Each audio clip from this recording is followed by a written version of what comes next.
There were 3 moments where we genuinely thought we weren't going to do this. Not because we didn't want to leave Australia, but because these 3 things scare the hell out of us. And if you're watching this because you're quietly thinking about a big move, one of these things might stop you too. The first thing was the simplest and probably the loudest. What if we're wrong?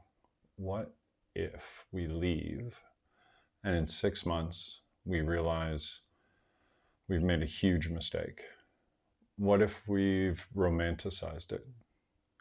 What if we're chasing a feeling instead of making a smart decision?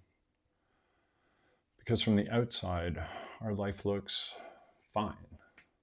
Good job, safe country, good schools. And walking away from something that's fine seems reckless. The doubt hit hard late at night when you're not talking about adventure anymore, you're talking about consequences. And for a while, that question alone nearly stopped us. The second thing was harder and heavier. Our kids. This isn't just about us. This is about pulling them away from friends, routines, and everything familiar. We asked ourselves the same questions over and over. Are we being selfish? Are we solving our frustrations at the expense of their stability? Are we trading safety for uncertainty? Because kids don't ask for big life changes. Parents choose them. What made this one so difficult wasn't fear, it was responsibility. But eventually we had to be honest with ourselves. Staying wasn't neutral.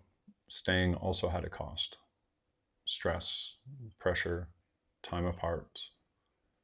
A version of life that felt increasingly narrow. That was a moment we realized this wasn't about leaving Australia.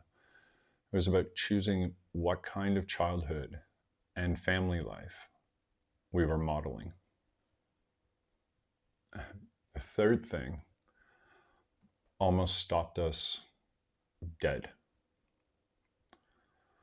Money. Not lifestyle money, not comfort money, survival money. When you leave a system you understand, tax, healthcare, work, safety nets, you step into uncertainty. No guarantees, no familiar rules, no clear timeline.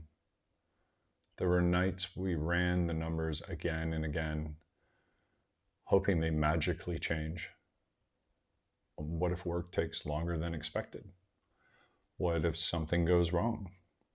What if we burn through our savings faster than planned? That fear is real, and anyone who tells you it isn't hasn't done this. But here's what changed everything for us. We realized staying was also financially risky. The same costs, rising pressure, less margin, less time. And once we saw that clearly, the decision shifted from fear to strategy. The moment everything changed wasn't when we felt brave. It was when we realized fear wasn't a stop sign, it was information. Every fear showed us what we needed to plan for. And once we did that, the fear didn't disappear, but it stopped being in control. The hardest part wasn't deciding to leave. It was deciding whether staying was actually safer or just more familiar. And the next thing we had to face was whether the choice was really about escape or about building something better.